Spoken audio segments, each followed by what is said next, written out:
To a cikin shirin namu na yanzu za ku ji cewa kafofin watsa labaran cikin gida a Siriya sun ce an ceto wani jariri da aka haifa a ƙarƙashin baraguzai bayan girgizar ƙasar da ta faru a ƙasar ranar Litinin.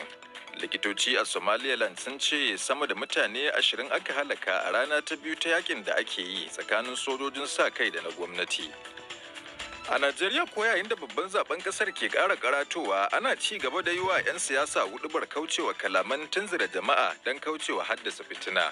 Ko kwana biyu baya mun ga waɗanda suke manyan 'yan siyasa ne, waɗannan su ma gwamnoni ne masu ci, mun ga cewa sun yi irin waɗannan maganganu, kuma muna ganin cewa waɗannan maganganu suna da illa musamman a yunkurin da ake yi na ganin cewa wannan zaɓe ya wakana lafiya kalau. To za kuma mu je kudu maso yammacin Najeriya inda matasa suka gudanar da zanga-zanga akan matsalar karancin man fetur da ta sabbin kuɗin da aka samar. Tun da safe ina so in yi tafiya daga Akure zuwa Ore ba hanya, shi yasa na fasa zuwa.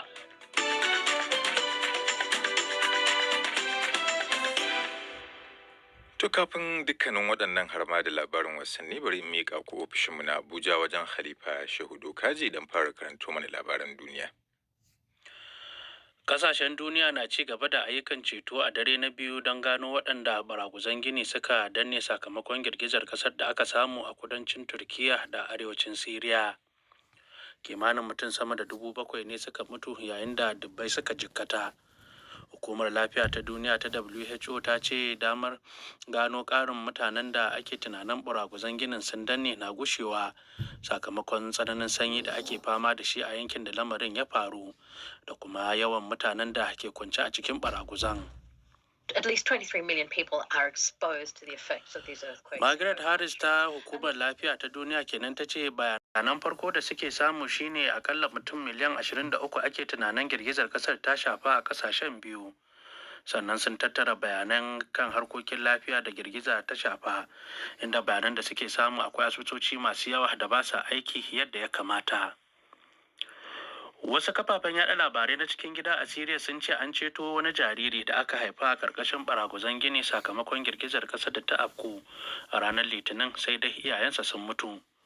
A rawaito cewar mahaifiyar jaririn da ke zaune a Afrin da ke arewacin Siriya ta fara nakuda ne bayan da aka fara girgizar ƙasar, wanda kuma ta haifi jaririn kafin ta rasu. A wani faifan bidiyo da aka wallafa a shafukan sada zumunta ya nuna yadda ma'aikatan ceto suka ciro jaririn daga cikin baraguzan gini. Khalil Al-Suwadi, ɗaya daga cikin dangin jaririn da aka ceto kenan, ke cewar sun gano gawar iyayen jaririn kwance a kusa da juna, inda suka ji karar lokacin da suke haka don yin ceto. Da suka ci gaba da yin hakar kuma mai zurfi suka gano jaririn. A karon farko, wata kotu a Koriya ta Arewa ta amince ko Koriya ta Kudu ta amince da zargin kashe-kashe da dakarun kasar suka yi a lokacin yakin Vietnam. Wata kotu a Seoul ta umarci da a biya matan da yakin na Vietnam ya ritsa da su diya, wanda da yawa aka kashe dangin su a yayin wani kisan kiyashi a yayin yakin. Sama da sojojin Koriya ta Kudu ne dai suka yi yaƙi a Vietnam tare da sojojin wato Amurka, sun kuma yi ƙaurin suna wajen azabtar da al'umma, sai dai Koriya ta Kudu ta yi jan kafa wajen amincewa da aikata kashe-kashen da ake zargin sojojin nata sun yi. Labaran duniyar da na zuwar muku ne daga nan sashen Hausa na BBC. Likitoci a yankin Somaliland da ya balle daga kasar Somalia sun ce sama da mutum 20 aka halaka a rana ta biyu a yakin da ake yi tsakanin sojojin sa kai da na gwamnati. Hukumomi a yankin sun ce dakarun Puntland da ke makwabtaka da yankin su ma sun shiga cikin jerin sojojin sa kai don taya su yaki, wani zargi da gwamnatin Puntland din ta musanta. Kimanin mutum tara ne aka kashe tsawon sa'o'in da aka shafe ana yakin, yayin da shugaban Somali Hassan Sheikh Mahmud ya yi kira ga bangarorin biyu da su tsagaita wuta don tattaunawa. Kasashen Argentina da Chile da Paraguay da Uruguay sun gabatar da bukatarsu ta haɗin gwiwa na karɓar bakuncin gasar cin kofin duniya na 2030. Kasashen sun bayyana bukatar tasu ne a yayin wani biki a garin Buenos Aires, inda wakilan kasashen hudu ke fatan dawowar gasar nahiyar Amurka ta kudu a wani shirin biki na cika shekaru 100 da karbar bakuncin gasar a kasar Uruguay. Shugaban harkokin kwallon kafa a yankin CONMEBOL ya ce nasarar Argentina ta samu a watan Disambar bara. Nasarar da Argentina ta samu a watan bara a Qatar ita ce ta karfafa masa gwiwar neman karbar bakuncin gasar, sai dai mafi yawan masu sharhi na nuna cewar haɗin gwiwar ƙasashen Portugal da Spaniya da Ukraine ya fi yiwuwar samun damar ɗaukar nauyin gasar. Ƙarshen labaran duniyar kenan daga nan sashen Hausa na BBC. To a gaida Khalifa Shehudu Kaji da ya karanto mana labaran duniya daga Abuja.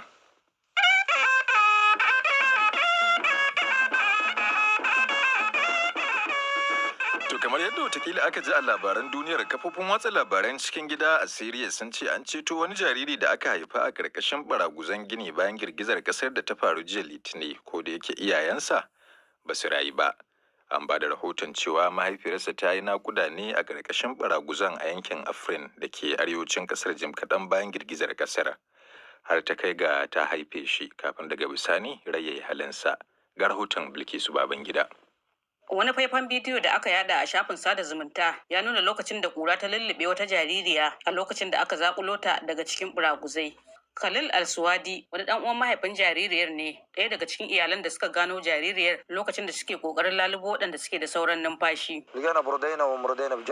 Ya ce mun gano gawawwakin iyayen a kusa da juna. Mun ji wani sauti a lokacin da muke yin haka. Da farko ba ma iya jin komai, amma a lokacin da muka ci gaba da yin hakan, sai muka gano jaririyar wacce ke daure a jikin mabiyarta, sai muka yanke ta. Kana muka bai wa dan uwana jaririyar, inda ya kai ta asibitin Afrin.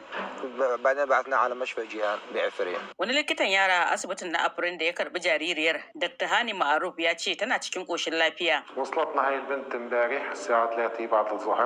Ya ce mun karbi jaririyar a jiya da misalin karfe 3 na yamma. Ta samu kujewa ta ko'ina a jikinta. Tsananin sanyi ya kama ta. An lullube ta, ta samu dumama. Kana an bata maganin calcium da ruwan sukari. Yanzu tana murmurewa. Mun gode Allah.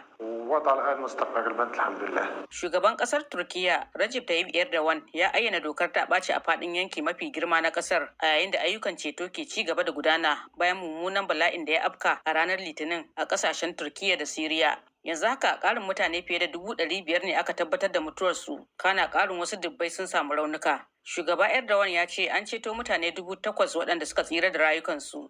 A cewar Hukumar Lafiya ta Duniya WHO, yanayin tsananin sanyi da kuma yawan adadin mutanen da har yanzu ke makale a ƙarƙashin buraguzan na nufin cewa fatan sake samun sauran mutanen da ke raye na ƙara ja baya a kowane minti ɗaya. Rahoton da Bilkisu Babangida ta haɗa mana kenan. To ko akwai wasu 'yan Najeriya ko 'yan Afirka da lamarin girgizar ƙasa a Turkiyan ya ritsa da su? Tambayar kenan da ne wa Shafi'u Jibril, shugaban ƙungiyar ɗalibai na Afirka da ke garin Gaziantep, ɗaya daga cikin garuruwan da girgizar ƙasar ta fi kamari. To gaskiya dai zuwa yanzu babu wata labari na samu cewa akwai wani ɗan Afirka wanda abun ta ritsa da shi, ko kuma wanda dai ba a samu labarinsa ba. Muna da group namu ta WhatsApp na Afirka gaba ɗaya wanda suke nan Gaziantep. To na rubuta cewa idan akwai wani wanda ba a gan shi ba ko wanda abun ta ritsa da shi, don Allah a bamu labari da adres ɗinsa saboda a san wani irin taimako za a yi. To zuwa yanzu dai har yanzu babu wanda ya rubuta cewa akwai abu wanda abun ta ritsa da shi. To amma akwai wani, aka kira ni daga Istanbul, ake tambaya na cewa akwai wani ɗan Afirka, wato wani ɗan Ghana, amma shi ba ɗalibi ba ne, yana buga kwallo ne a nan Gaziantep. To amma an ceto shi. To baya ga nan Gaziantep da yake akwai garuruwa da dama da wannan lamari ya shafa, har a sauran irin waɗannan garuruwa ba ku ji labarin wani ɗan Afirka ko ɗan Najeriya ba? To gaskiya zuwa yanzu babu wani labari na ɗan Afirka ko kuma wani ɗalibi da za a ce abun nan ta ritsa da shi ba gaskiya. To da yake Gaziantep na ɗaya daga cikin garuruwan da lamarin na ya shafa, kamar ku a nan ya wannan al'amari ya faru ne? To gaskiya wannan al'amarin abu ne na ban tsoro sosai gaskiya, sabida mu matsayinmu da 'yan Afirka, kamar ni daga Najeriya zan ce wannan ce ta farko da na taba ganin irin wannan bala'in. lokaci ne wanda kowa ke bacci za a ce.